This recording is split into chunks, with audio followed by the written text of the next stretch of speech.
November 21st, 1943, Betio Island, Tarawa Atoll. The air reeks of cordite and death.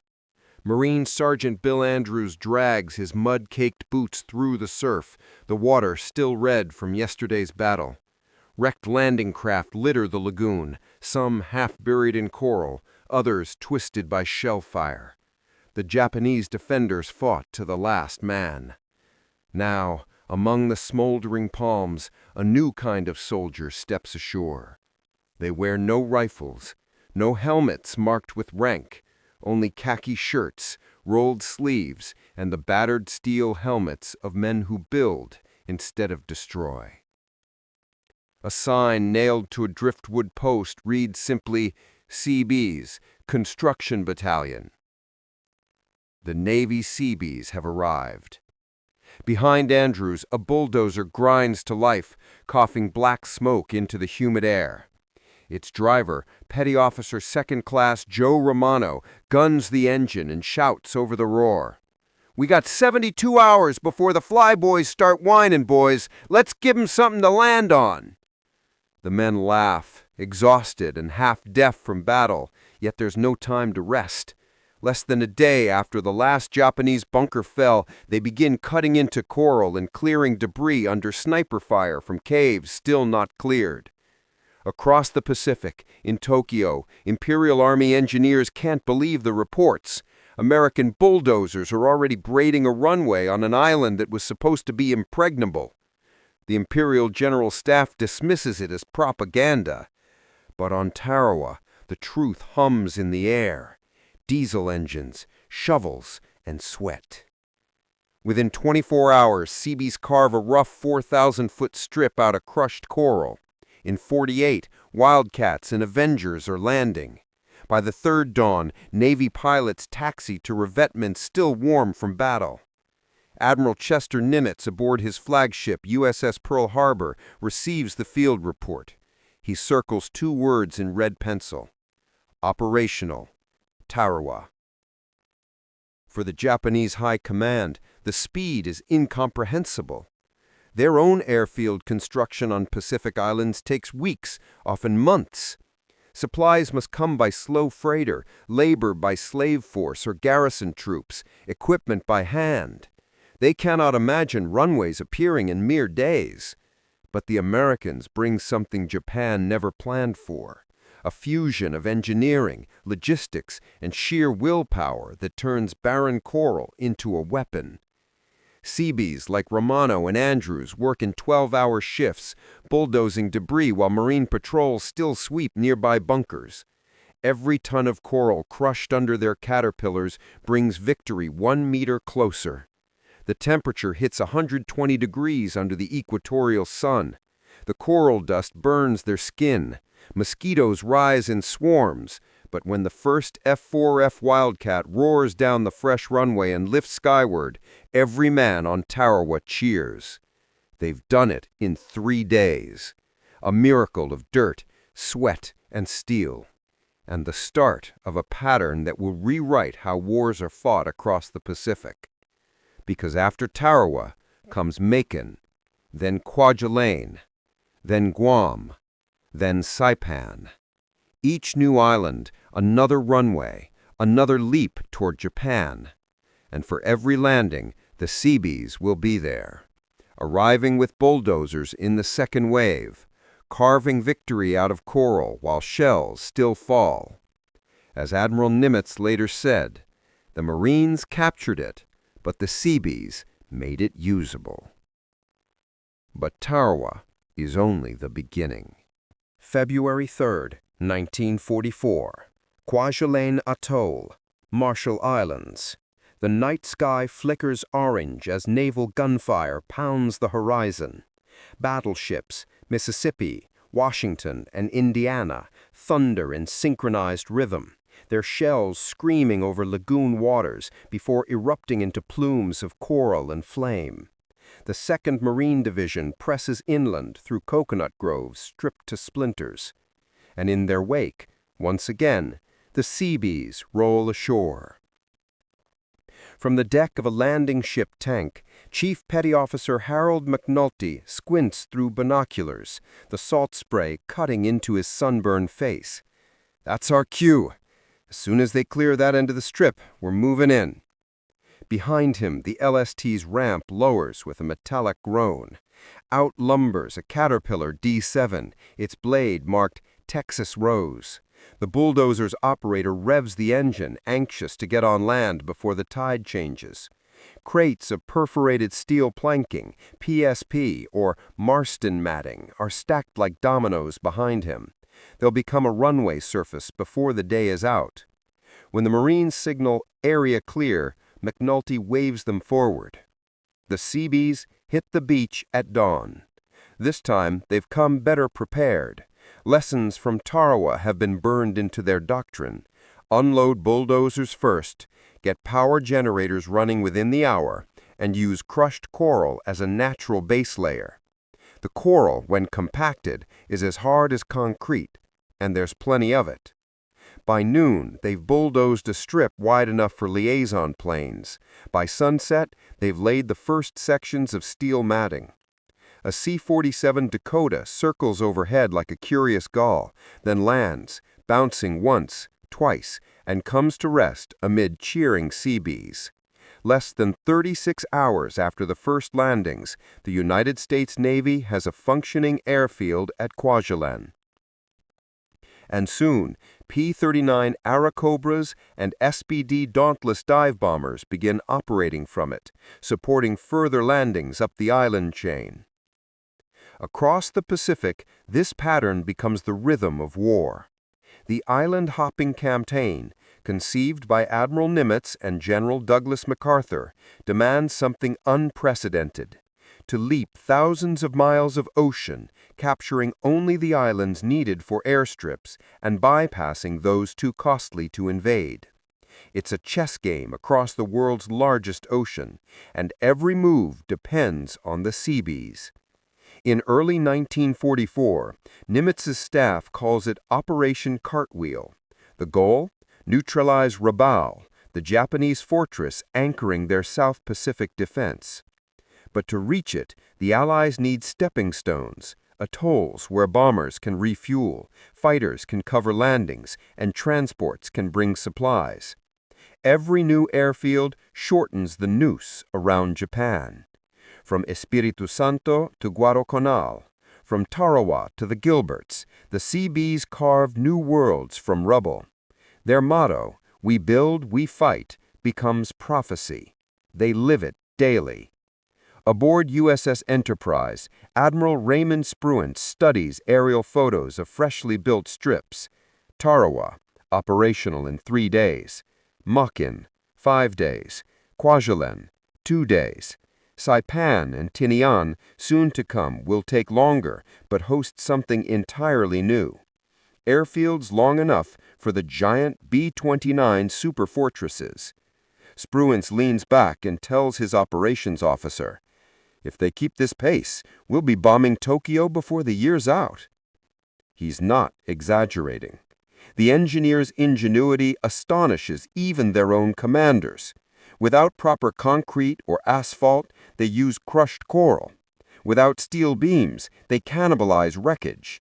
Without water, they distill seawater through makeshift boilers. Aviation gas pumps are built from oil drums welded together. Control towers rise from coconut trunks lashed with cable. By night, they work under red lamps to avoid Japanese bombers. By day, the sun beats so fiercely that their boots leave prints of burnt skin on the steel mats. One evening, as work crews pause for a ration of coffee and cigarettes, a Marine corporal walks by and shouts over the bulldozer noise, "You boys got nerves of iron building runways while the Japs are still shooting." A Seabee laughs back, wiping sweat from his eyes. "Ain't nerves, pal, just deadlines." He's not wrong. Deadlines win this war. By April 1944, the Navy's Bureau of Yards and Docks reports that Seabees have completed 111 airfields across the Pacific, each one an island fortress turned launch pad. The Japanese air staff cannot comprehend it. Recon flights over the Marshalls and Gilberts show runways where reconnaissance had charted empty coral just weeks before. The term whispered through Tokyo's corridors is phantom construction. They think the Americans are faking the reports. But it's all real, and it's only accelerating, because the next step, Saipan and Guam, will turn the tide of the entire Pacific War. June 15, 1944, Saipan, Mariana Islands. At 05:42 a.m., the horizon erupts. The sky over the Pacific is streaked with fire as naval shells crash into Saipan's western coast. The thundering guns of USS Tennessee, California, and Maryland hurl ton after ton of high explosive into the jungle, while thousands of Marines crowd landing craft bobbing in the surf, faces gray beneath their helmets.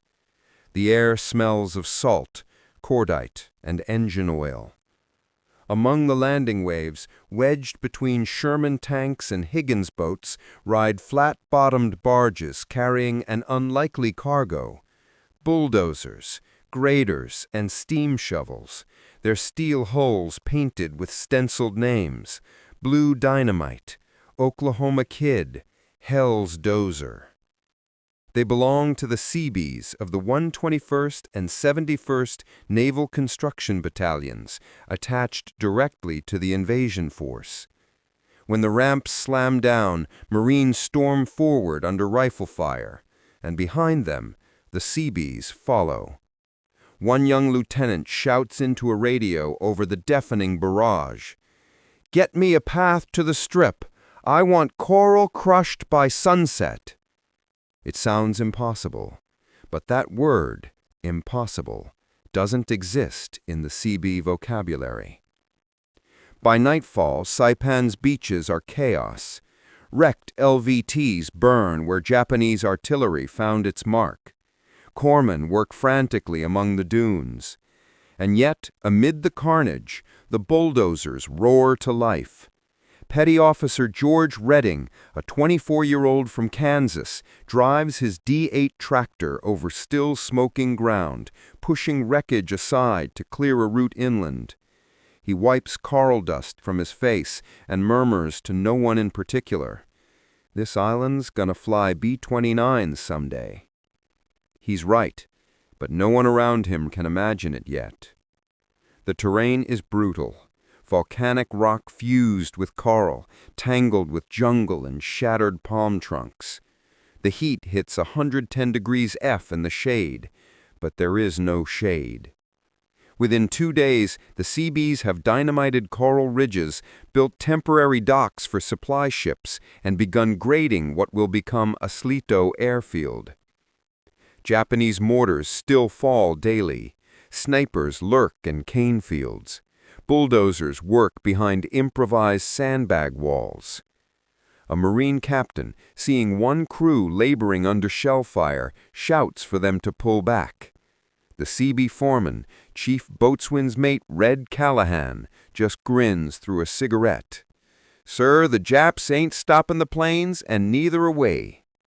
3 weeks later, Aslito is operational. P-47 Thunderbolts of the 318th Fighter Group thunder off the new runway to support the continuing fight for the island. But the true miracle isn't Saipan's field. It's what comes next, just 120 miles south. Guam, July 21, 1944. At dawn, the sky is filled with landing craft. American ships stretch to the horizon. On the beaches of Asan and Agat, the 3rd Marine Division and the 1st Provisional Marine Brigade crash ashore under heavy fire. Behind them come the Seabees, nearly 20,000 strong across several battalions. The island is massive compared to Tarawa or Kwajalein, but so are the stakes. Guam will become the cornerstone of the Central Pacific, an unsinkable aircraft carrier for the coming assault on Japan. Even before the island is fully secured, bulldozers begin rolling inland. The 5th Seabees hack through jungle with machetes while blasting coral ridges with dynamite. At Orote Peninsula, they find the remnants of a Japanese airstrip, bomb-pocked, cratered, useless. Within days, they've filled the holes, flattened the coral, and laid new matting. By August, Orote Airfield is operational. But that's only one of 3. 2 others, Northfield and Northwestfield, are planned simultaneously, both designed for B-29 superfortresses. The scale is staggering. Each field requires nearly 5 million cubic yards of earth moved, over 20 miles of taxiways, runways 8,000 feet long. Every day more equipment arrives: graders, drag lines, cement mixers, fuel trucks. The sound never stops. Day and night coral crushers grind, engines whine, welders spark under makeshift tarps as monsoon rains pour down. By late August, the first B-29, Dauntless Dottie, touches down, the first of the giants to land on newly won Guam. Men gather along the strip, silent for a moment, as the silver behemoth rolls to a stop. Then someone yells, "That's for Pearl Harbor!" Cheers erupt across the airfield. The speed of it all stuns even the highest-ranking officers. Admiral Nimitz, visiting the island in September, tours Northfield aboard a jeep driven by a Seabee lieutenant. As he surveys the new runway, he mutters, "You men build faster than we can plan." And still they keep building. Hangars, maintenance bays, fuel farms, living quarters. By October 1944, Guam is the largest American airbase in the Pacific. From here, bombers will soon take off to strike the heart of Japan itself. In Tokyo, the Imperial General Staff is reeling. Intelligence photos show multiple airfields where none existed 6 weeks earlier. Admiral Toyota Soemu studies the recon imagery and whispers to an aide, "The Americans have learned to conjure islands." But it's no conjuring. It's coral, courage, and coordination on a scale the world has never seen.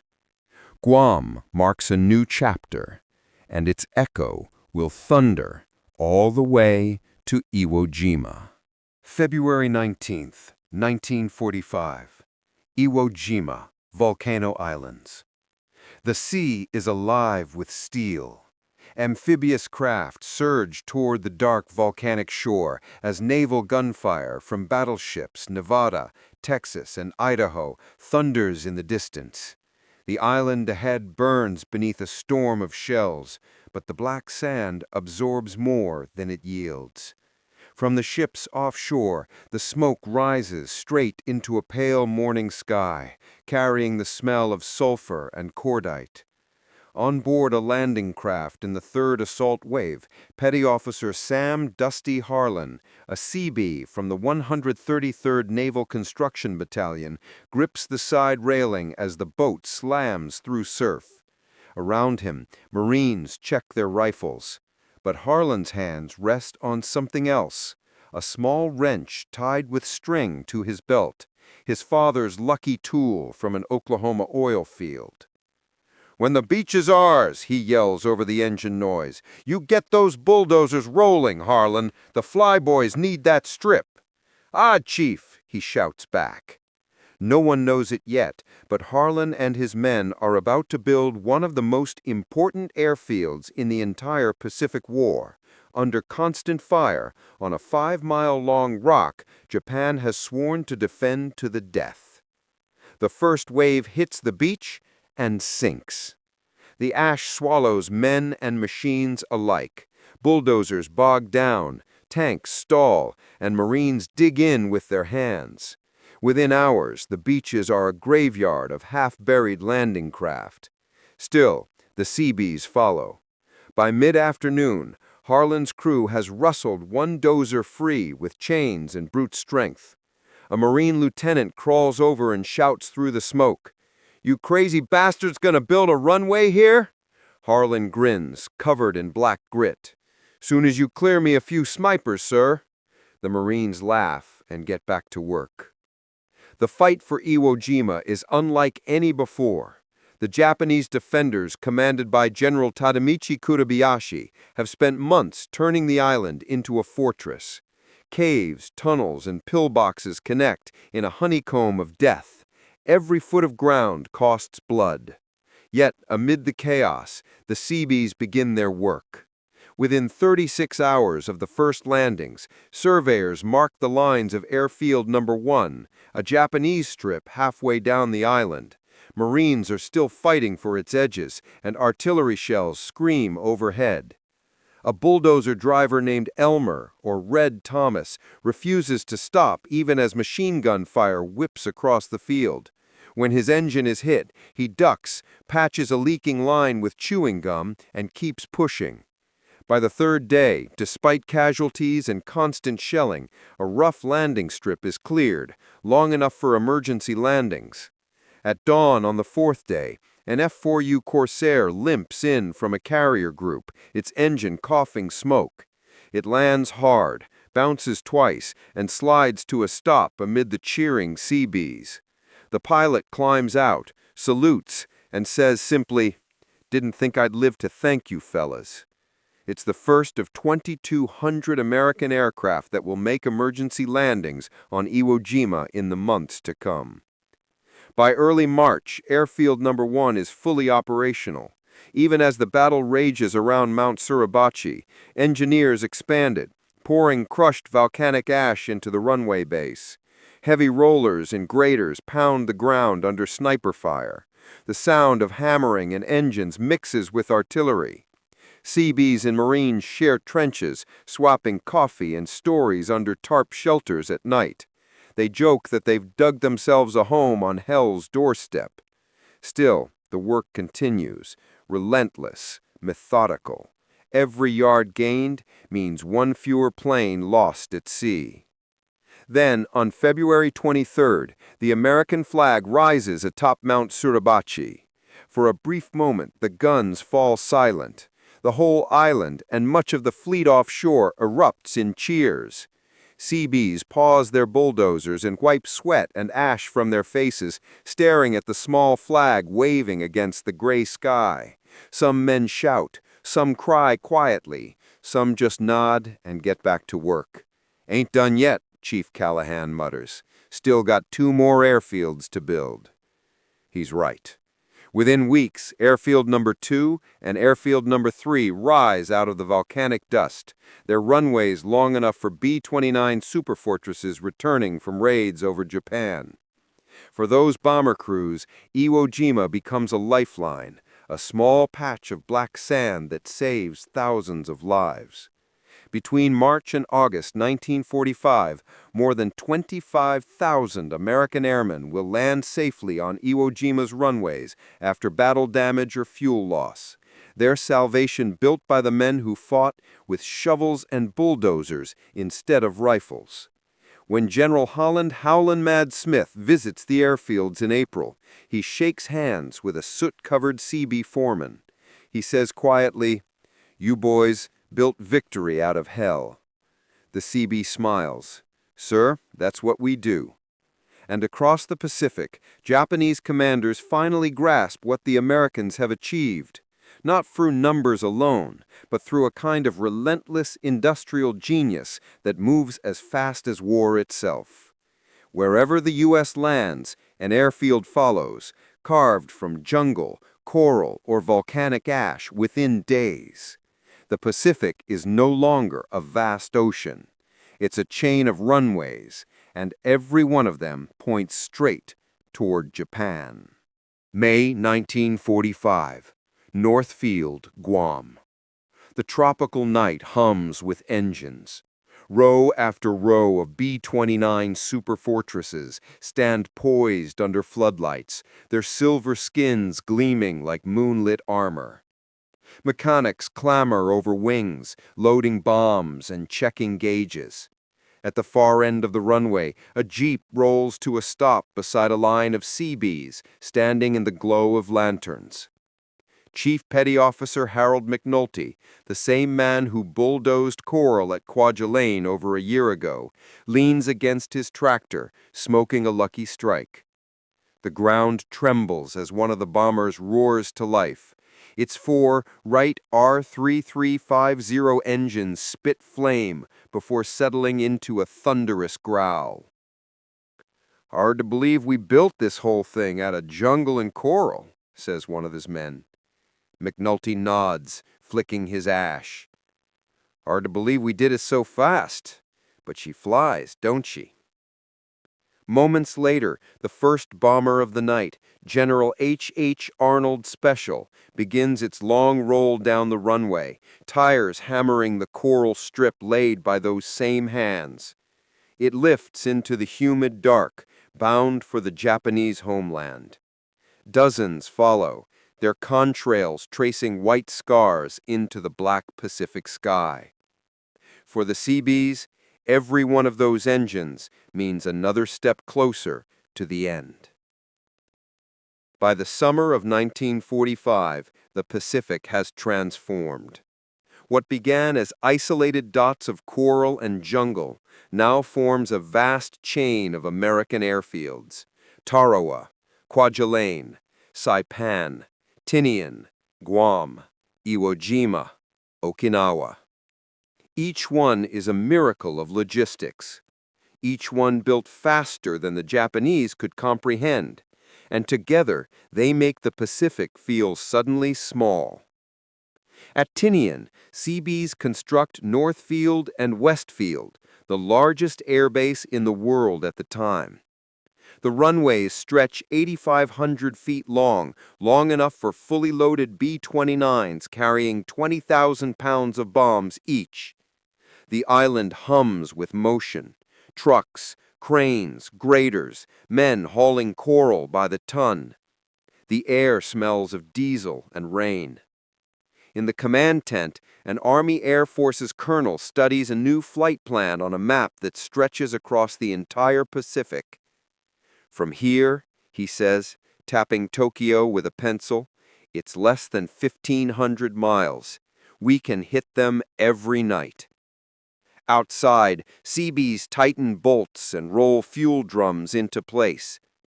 They don't know it yet, but the planes that will soon lift off from these runways will carry history's most destructive weapon.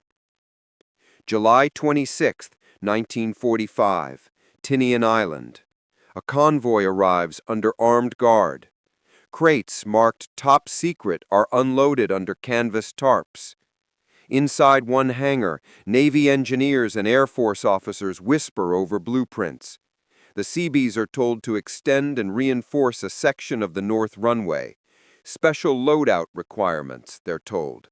No further questions. They don't ask. They just build. When Colonel Tibbets and the crew of the Enola Gay walk the airstrip days later, the coral crunches beneath their boots. The heat rises in shimmering waves, distorting the horizon. Behind them, Seabees wipe sweat from their faces, unaware of what the bomber carries. On August 6, 1945, the Enola Gay lifts off from that same runway at 2:45 a.m. At 8:15 a.m., Hiroshima vanishes in a blinding flash. 3 days later, Boxcar departs Tinian's North Field and drops the second atomic bomb on Nagasaki. When news of Japan's surrender breaks on August 15th, the Pacific erupts in celebration. Ships firing flares, Marines shouting in disbelief, Seabees dropping their tools and hugging one another on the hot coral ground.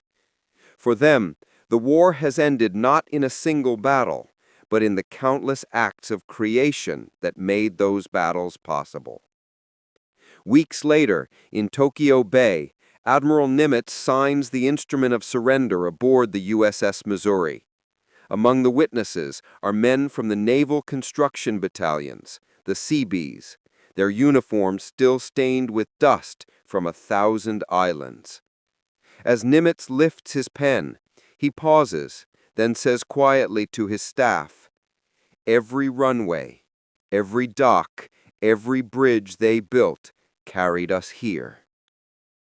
After the war, Seabees return home to quiet towns across America, from Iowa to Oregon, from Texas to Maine. Many never talk about what they built, only where they left parts of themselves behind, on the beaches of Tarawa, the jungles of Guam, the black sands of Iwo Jima. But in the archives of the Navy, one report captures what their enemies once said. A captured Japanese engineer, interrogated in late 1945, had shaken his head and muttered, "We never understood how they did it. Wherever the Americans landed, within days an airfield grew from the earth." That disbelief, that astonishment, became their legacy. In the decades that followed, their motto lived on: "We build, we fight." And long after the guns fell silent, the coral runways they carved still bore the scars of bulldozers and sweat, the silent testimony of men who conquered distance not through destruction, but through creation.